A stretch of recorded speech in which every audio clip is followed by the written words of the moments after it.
Good evening, everybody, or good morning, good afternoon, depending on where you are. Welcome to Inspired Online. I'm Shay Ali here with you today, joined by the wonderful Nick Stammers. Now, Nick is new to Inspired Online. He lives out in Jersey, so we're getting off the mainland a little bit. But it's such a pleasure to welcome him. One, because I know him personally as such a wonderful coach who really cares and is really damn honest. So when you need a coach, or when you have a coach, that honesty and that insightfulness and perception is so important. So, that's what really drew me to Nick first. But then looking at all the things he's done is just incredible. So this is someone who's a pilot. This is someone who started multiple businesses very successfully. It's someone who's an angel investor. So if you're looking for like all those tips and techniques and to how to make your business fly, he's really the guy to do that. And to add to all that, as well as being a pilot, he's a super adventurer as well. So he's one of the few people that have done the South Pole, which is very impressive. Loves skiing and mountain climbing as well. So welcome, Nick. It's such a delight to have you here today. Thank you. Oh, hi, Shay. Lovely to be here, and thank you for your generous accolades there at the beginning. I just feel like I'm an ordinary guy, to be honest, but thank you for that.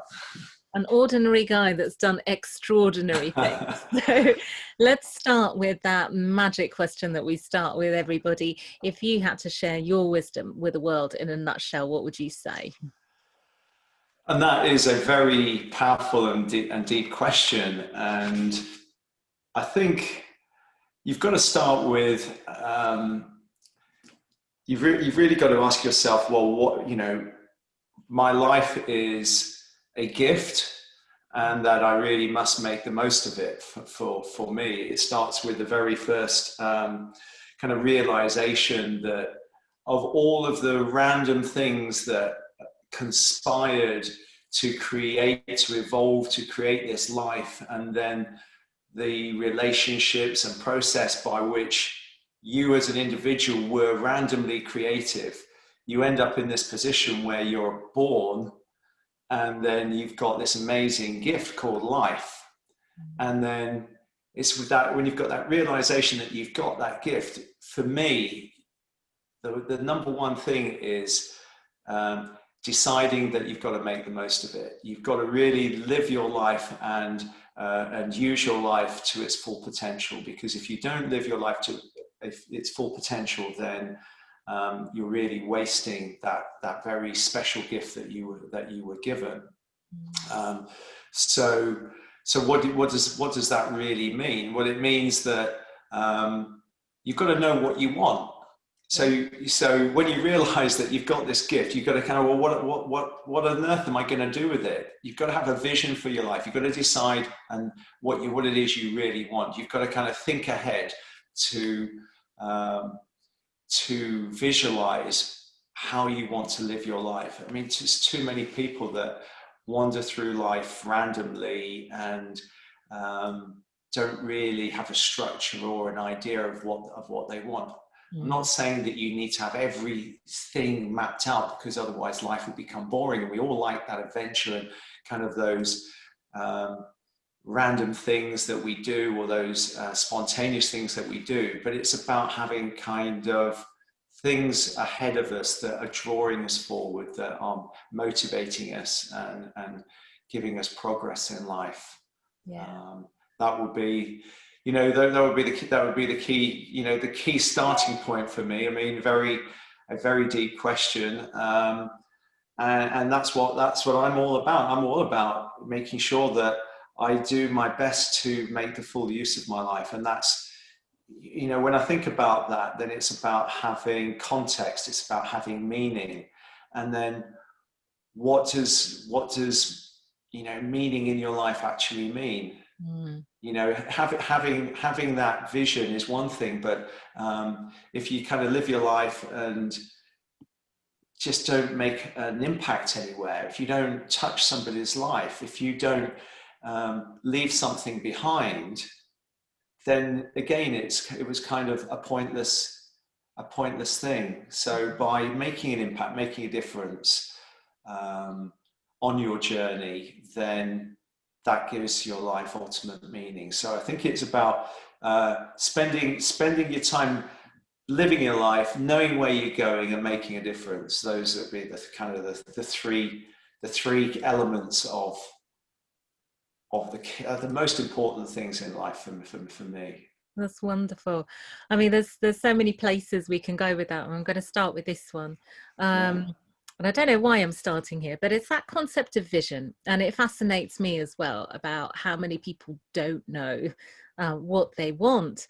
But what if what you want is something that is, quote, unrealistic? And the example that came to mind for me for some reason was I don't remember the actress's name, but there was a lady that married Tom Cruise, and she had posters of him on her wall when she was little, and this probably seemed very unrealistic that one day this lady was going to marry Tom Cruise, and she did. So, how do we make that judgment within ourselves of, what can we really vision and what is realistic? Is realism something we should even add into the mix? Ooh, um, I think that we really don't understand what we are actually capable of. And to start with putting limitations on us is the point at which we limit our ability to achieve things. I Mm. think that we can all appreciate that some things are physically maybe not achievable, but I don't think that we fully appreciate the extent to what we can achieve, and that we should dream big. We should have big visions and big dreams. Mm. And there's an old saying that I can remember. If you if you if you aim for the stars, you are sure to reach the moon.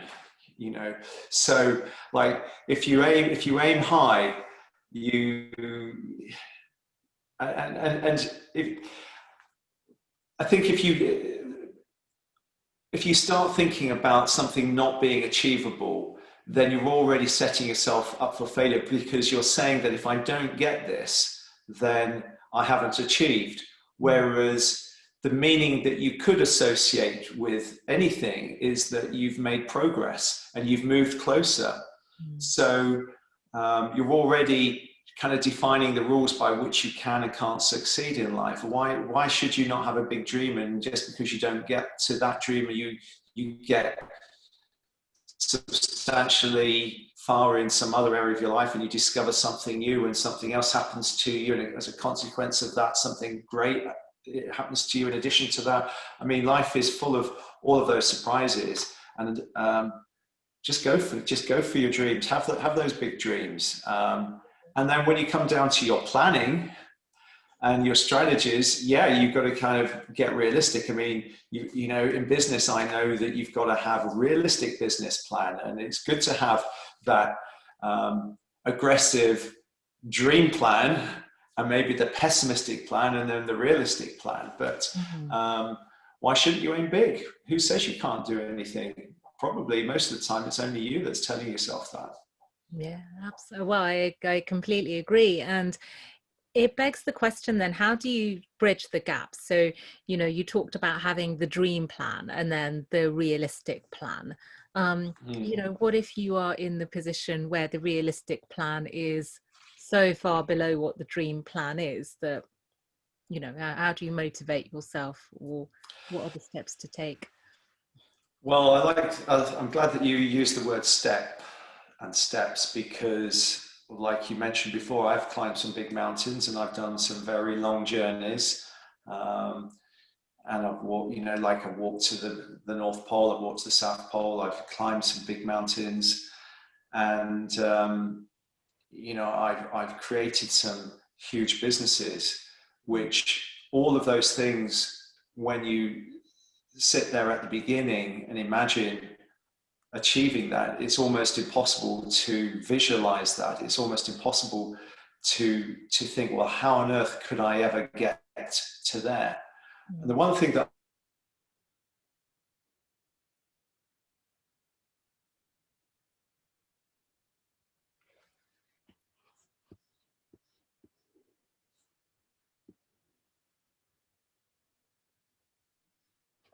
one small step, one step in front of the other, and then another step, and then another step, and another step. And like in money and investments, compounding is the key. And you know, people underestimate what can be achieved in the long run and Mm. overestimate what can be achieved in the short term. Mm. And the secret is compounding and taking one small step, one step at a time. Yeah. You Can know, you, for those that don't know, because there may be some out there that haven't really heard of this concept of compounding, what do you mean by that? well, say you have, I don't know, £100 and you put that in the bank and the bank pays you a little bit of interest. Then you receive that interest at the end of the year and say you've got £110. Well, compounding is when the following year you get the interest on your £100, but you also get some more interest on that £10. Hmm. So you get, and then the following year you get interest on the interest on the interest, and then you get interest on the interest on the interest, and that's what's compounding. So it just your pot of money and where you've got to gets bigger, which helps you achieve even more. Yeah. So as you grow, your abilities and your experience become more, and you've got then more that you've got available to you to achieve even more. So today you might be stood there thinking, well, I don't have this time, and I don't have this money, and I don't have this intelligence, and I don't have this experience.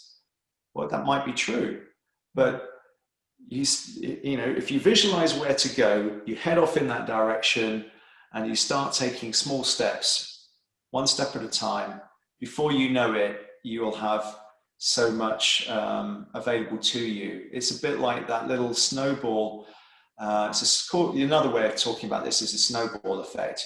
You Love it. roll a little snowball down at the top of a mountain, and it rolls down, and it keeps getting bigger and bigger and bigger. And the bigger it gets, Yeah. because the bigger the snowball, the more snow it can accumulate each time it rolls. Yeah. And so it just gets bigger and bigger, and that's compounding, the snowball effect. Love it. I'm going to ask you to speak to there's some people that are a bit distressed. So there might be a few reasons for distress based on your introduction. I'll go with this one first. What would you say to people, you know, they've had a dream? And I'm thinking of an example of someone that I used to know, a lawyer whose big dream was to live in India. And her heritage was from there, but she was born in America. And well, she made the money. She bought the ideal place, and she moved, which is great. You achieved your dream. Once she got out there, she found out that her system didn't really agree with the climate, and she got very, very ill. Mm-hmm. And she said, my heart's broken. Like, I can't actually physically live here because of my health. So you're at that place where you've had the dream. The dream really isn't anything that you expected it to be, or hasn't worked out in the way that you wanted. What would you say to? Look, life isn't just about achieving your dream. Mm. Life is about the journey, Mm. and it's about the meaning that you give to that and about the impact that you have. If you've got everything that you want, then life becomes dull and boring. And if she's achieved her dream, Yeah. and then it's not agreeable. I mean, once you've hit a goal, before you hit that goal, you need to be setting a new goal, having a new dream ahead of you. I Mm. mean, the key to all of this is making progress in life, that you constantly grow and develop. And you need to, so when you constantly grow and develop, you've then got more capacity and more resources to be able to do even more with your life and have even bigger dreams. And for me, that's what it's all about. Progress is the key. Yeah. Progress is one of the keys, and making a difference, making an impact is the other. So yeah, I love it. So the key is don't stop setting dreams. You know? No, Why? Get one of them. I mean, if you've accomplished your mission, boom, what else is life for? Then life has no meaning then, does it? Yeah. You know, like while you've got breath in your lungs, while you've got, power in your arms and your legs, you should be thinking, well, what more can I do? What Mm. else is there? What else did I not think about that I can do now? Yeah, absolutely. Let's speak to the people that do not see life as a gift. And I know that right now is a time where, people are suffering with their mental health potentially, or, I speak to a lot of people in my professional capacity about just losing their job, Mm. and their self-worth might be gone right now. Mm. How do you get from that sort of place to even wanting to create a vision or wanting to connect with what do I want? I mean, I sympathize with people that are not in a great place. My life has been faced with lots of challenges and ups and downs through it. I've started this conversation with you today in a very positive framework, and the more I live and the stronger I become, then the more positive I am more of the time. But I do recognize from my own personal experience that it's not always like that, and from friends and family that I have, that there are times when it's challenging. And I think that when I can relate to some of the journeys that I've done when I've been trekking, for example, when I trekked to the South Pole, Mm. you know, that was not an easy journey. It's a very high altitude thing. You think it's just kind of flat. Well, it was fairly flat, but it was at high altitude. And being at the South Pole, the oxygen, due to the centrifugal force of the Earth, the oxygen is more focused around the equator and much thinner at the poles. So the net effect is there's not a lot of oxygen Mm. there. And I found that journey very, very hard. And one of the things that keeps me going when I'm kind of driving through and pushing through to make progress and to get to my destination and to get through those really tough times is I have this thing that goes over in my head, and this too shall pass. And so it kind of keeps me in check when everything in my life is kind of going great. I kind of got that, just okay, get ready, because there's probably something might happen around the corner, and be prepared. Don't get complacent. Protect yourself, do those things that you need to do, make sure you're in good health, make sure you've got some savings, that kind of thing. Make sure you've got good friends, make sure you take care of those friends and stuff like that, so you keep support around you. And also when things are going tough, I've had in the last few years some tough business situations to deal with, and and this too shall pass. And I think that by remembering what it is you want that will keep you pulling forward in spite of those bad times is really, really, really important. Yeah. And remembering how in the past you've navigated and overcome difficult times and similar experiences, and how and how incredibly powerful and resourceful we are inside as well, and to call upon those resources when you need them. So to use, we are far more powerful and resilient than we would often acknowledge. Mm. And there are going to be tough times, and that's the beauty of life. If it was always nice and easy, then it would be pretty boring, wouldn't it? And it is overcoming those darker times when we become when we become stronger as a result of that. So to keep that in mind as well. Yeah. Just on the back of that, what is it that inspires you? What was your big why?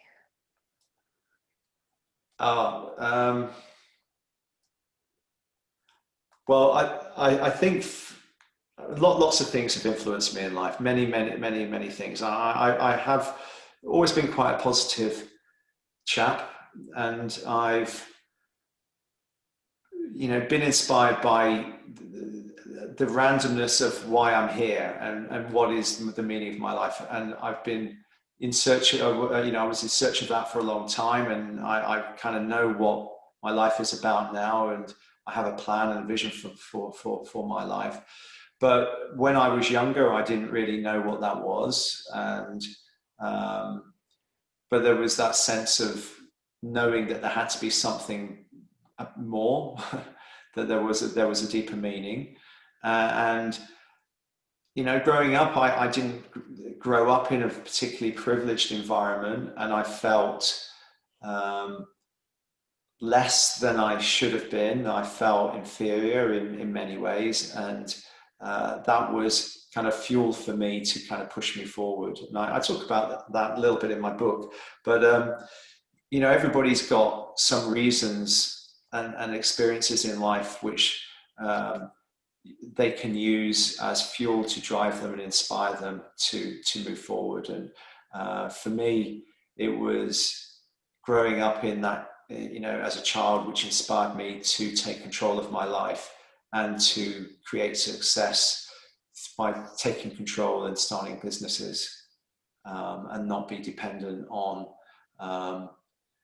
so many people around me, that I needed to be the leader of my life rather than kind of just get carried along with the crowd. Yeah, indeed. I'm gonna pick up on that subject of control. I've been having a few conversations recently around the concept of masculine and feminine, which I know you're also familiar with. And control is very much always seen as a masculine, very masculine concept. Mm. And the feminine equivalent maybe is surrender. I don't know, it's not a popular opinion perhaps, but um, what is the balance? Do Or you free, or I would free? say, yeah, Yeah, rather than surrender. yeah. It's a bit more of an empowering word. Indeed. All right. So, what do you think is the balance between control and free? Because there can be some real magic in that freedom if you allow the space as well. Um, so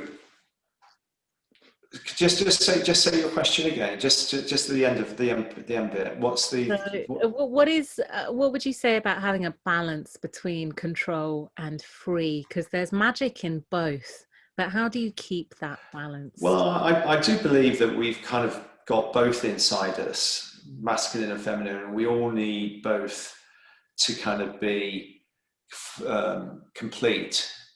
And we are all, blessed with having one stronger side than the other, probably. And there isn't a right or wrong in any of that. And it's important to remember that we need at times to, masculine and feminine is a way of describing a personality, a character, a way of being, of thinking, of feeling, of acting in many ways. So it's a label, it's a categorization, if you like. Yeah. It's not really a tangible thing. I mean, with physically, we have physical differences, masculine and feminine, but then there's the personality, the kind of more spiritual, emotional, psychological side.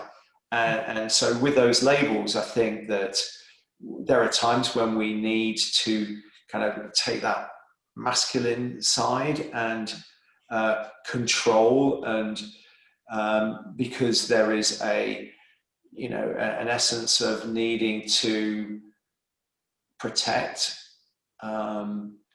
deliver, from caveman world, to find food, protect, and whatever. And then there is also a need to kind of be a free, more of a free spirit, and a more of, where other things are more important, where communication is more important and relationship is more important. So, and I think that recognizing and nurturing both sides is important, and also to understand and accept what each of us are more dominant in and what is our core, and not to mask or suppress that or try to be something that you're not. Yeah, I love it. You be yourself, I think is the key to that. You mentioned your book earlier, The Entrepreneur Attitude, and that I know it's a bestseller. Um, so you've been running webinars and obviously writing material to inspire entrepreneurs. Uh, Mm. if you are thinking of taking the leap into entrepreneurship, Hmm. what do you think should be your first steps? Well, my book is all about preparation. The first step is preparation. There are three chunks: preparation, execution, and evolution. So the first part is all about preparation. Um, you know, this being an entrepreneur is not for everyone. Mm, So you've got to have a strong reason to be an entrepreneur. An entrepreneur for me is all about taking control of our destiny, and mm, and that isn't for everyone. You know, I have a lot of people that work for me that are not entrepreneurs, that don't want to be entrepreneurs. It isn't for everyone. It's a risky world. You've got to be comfortable with risk and uncertainty, hard work, and the ups and downs that brings. And you've got to understand that you've got to have enough energy and fuel to drive you through that. So you've got to have a big enough reason why it's important for you to take that step. mm. That's the very first part of the very first chunk of what I would say you need to do, because then you know then you've got to make a decision, because a lot of people talk about wanting to be entrepreneurs, but they never take a decision. Mm, They procrastinate, they put it off, and they're full of fear, full of uncertainty. So you've got to have a big enough reason why. You've got to have enough fuel that's going to push you forward and pull you forward. And then you've got to, at some point, with all of that uncertainty and all that fear, you've got to make a decision. yeah. And so it's mindset. Mm, It's all about mindset. The strategies can be found, can be created, but you've got to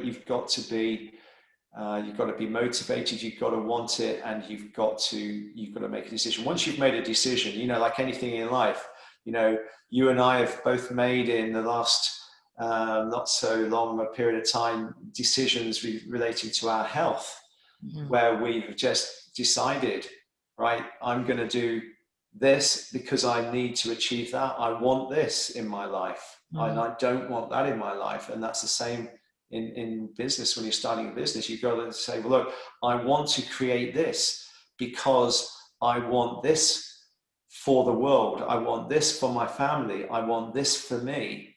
I want this for my customers. And mm. I now choose to do this. Yeah.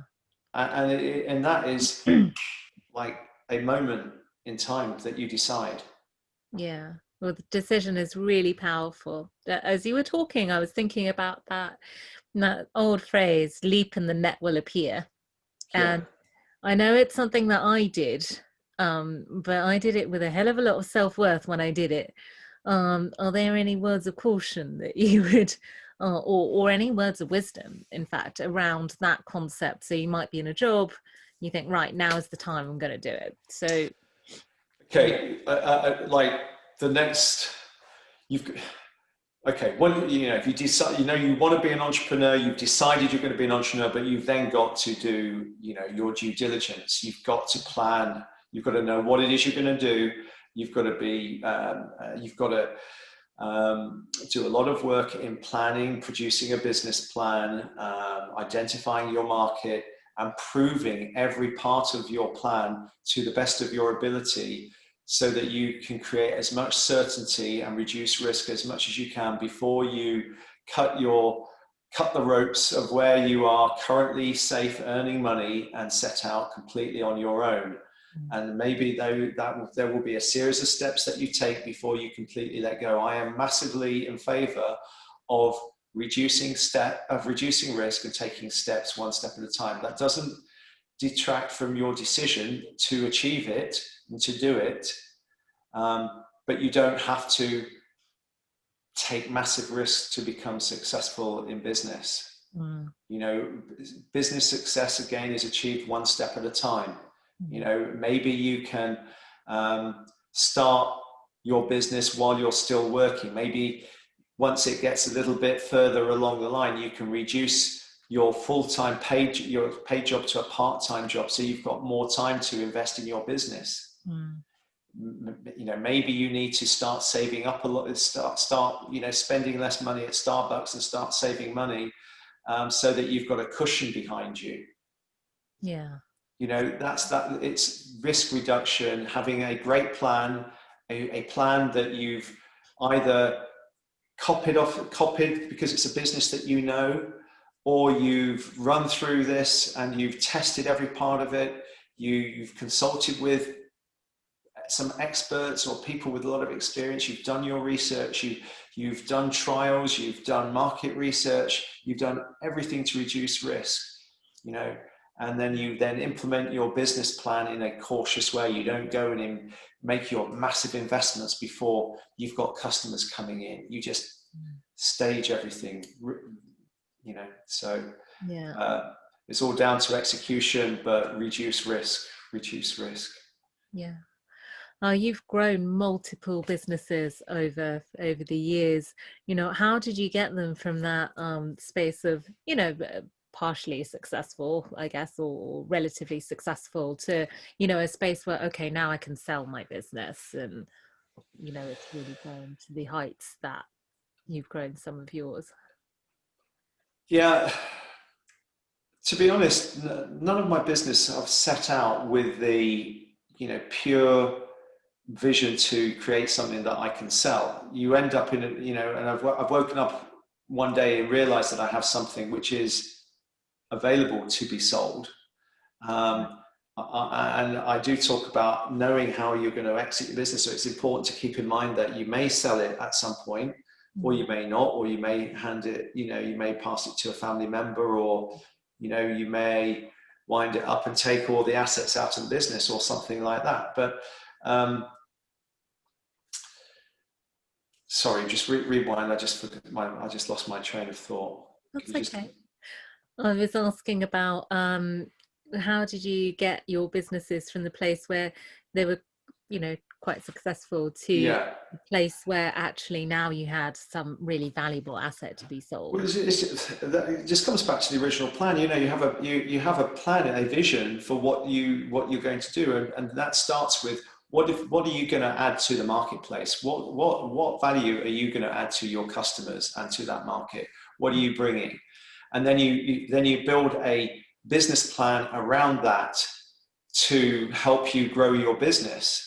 Mm. You know, you have a plan to whatever it is, whether it's building factory and then you're going to build another factory, a bigger factory, or whether it is employing more people to deliver the service that you're going to do, and then you grow your sales capacity, and then you employ more people and you grow it that way, or however it is.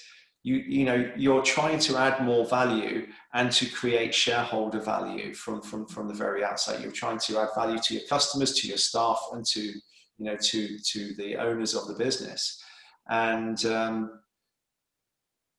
you know, every business, like every human being, as I talked about earlier, needs to be evolving and growing and becoming more and having more things. So if your business isn't growing, so your business plan needs to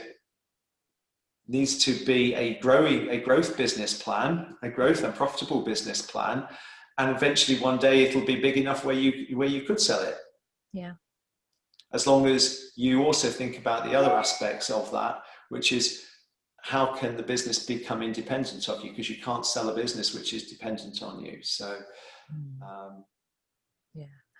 Now, I know that you've also done quite a bit of charity work, and I know we're coming to time, but I didn't want to end this conversation without mentioning a bit of that. So, you are the founder of the charity Just Helping, and, you know, obviously you've done lots of good work. What was the inspiration behind setting up charity, and your why? so I mean, my opening conversation with you was I want to make an impact, I want to make a difference, and I'd had a lot of success in life, and I wanted to put something back. I wanted to do something positive, and because of my background as an entrepreneur, I had a lot of business experience, and I had money, and I had a desire to create something. And I'd also realized that, sometime before that I needed to contribute in simple ways. It's not just about writing checks and such like, but I had started volunteering in a whole variety of ways in my community. One of the things that I got involved with is I volunteered to help with an organization that was collecting Christmas trees for their local hospice and raising money. And I thought, this is a load of fun. My friend and I would drive the van around collecting trees after Christmas, and we would, there'd be a check or some cash tied to the Christmas tree, and then we'd take it away and dispose of it. And there was this group of chaps had been building this organization for a number of years, and it was at that time they had about 250 volunteers who raised about £70,000 in one weekend for their local hospice. And we had such great fun. And what I really loved was how the spirit of contributing in the community. It was, we're having fun, doing something good, having that opportunity to kind of give up a day of our time and feel great. And at the same time, we're doing a good service for the community, taking trees away, and we were also raising money for such a good cause. So I was put my thinking hat on, and it took me a little bit of time to come up with this. And I thought, well, I need to take that concept and roll that out across the UK. And that was the journey that I started back in 2012, and that is the basis or the beginning of Just Helping, which is becoming much more than that now. But we last year, actually this year, earlier in January this year, we collected, I think like 50,000 trees or something, like 50,000 Christmas trees, and raised over £600,000. We had over 1,500 volunteers in 40 cities across the UK. Wow. And this coming January, we will be collecting trees in, I think, over 50 cities. And we're aiming for, I don't know, 60, 70,000 trees to be collected. And so this is snowballing. This is compounding. And, my desire is that we build this to be able to cover the whole of the UK and collect trees from every household in the UK, raising millions for hospices and the local community in perpetuity. And that's what I'm aiming to build with Just Helping. Want to, because we're promoting volunteering, we're creating opportunities for people to volunteer, we're doing good in the community, because part of the money we raise goes back into good causes in the community, not just the hospice. It's just kind of win-win all around. And we want to add to that and do other events during the year as well. So that's what it's all about. And that's the journey that we're on. Beautiful. So how can people help? They can go to our website and go to the volunteer section and volunteer if they want to help us. And also we need leaders. Actually, we need more leaders to help us start more collections in more towns and villages across the UK. So if you're a leader out there and you want to help us, go to our website and just there's a little form there that you can fill in. Or if you've got a Christmas tree that you want to get rid of at the end of after Christmas, then we'll be happy to come around and pick it up. Go to our website, Just Helping. Just Google Just Helping and register your tree there, and we'll come and collect it. Beautiful. Do you have any final thoughts you'd like to share with us before you go? I mean, I think that what we started on was kind of the essence for me is, we've all been blessed with many positive things in our lives, and to make the most of what we've got to make the biggest impact for me is what life is all about. So whatever you've got, whatever intellectual experiences, physical resources that you've got, use that to make to achieve and be and do all the things that you ever dreamt of, and while you're doing that, help as many people as you can. Lovely. And how can we get in touch with you? I know you've given us just helping, but if any of our wonderful viewers would like to get in touch, how can they do that? You can get in touch via my website, nickstammers.com. Beautiful. And we'll share the links with everybody. Thank you for joining us today on Inspired Online. Obviously, wish you all the best with all your many pursuits, which are fabulous. And it's been such a joy. Thank you, Nick. Oh, thanks, Shay. Been lovely chatting with you. Take care. Thanks. Bye. Bye.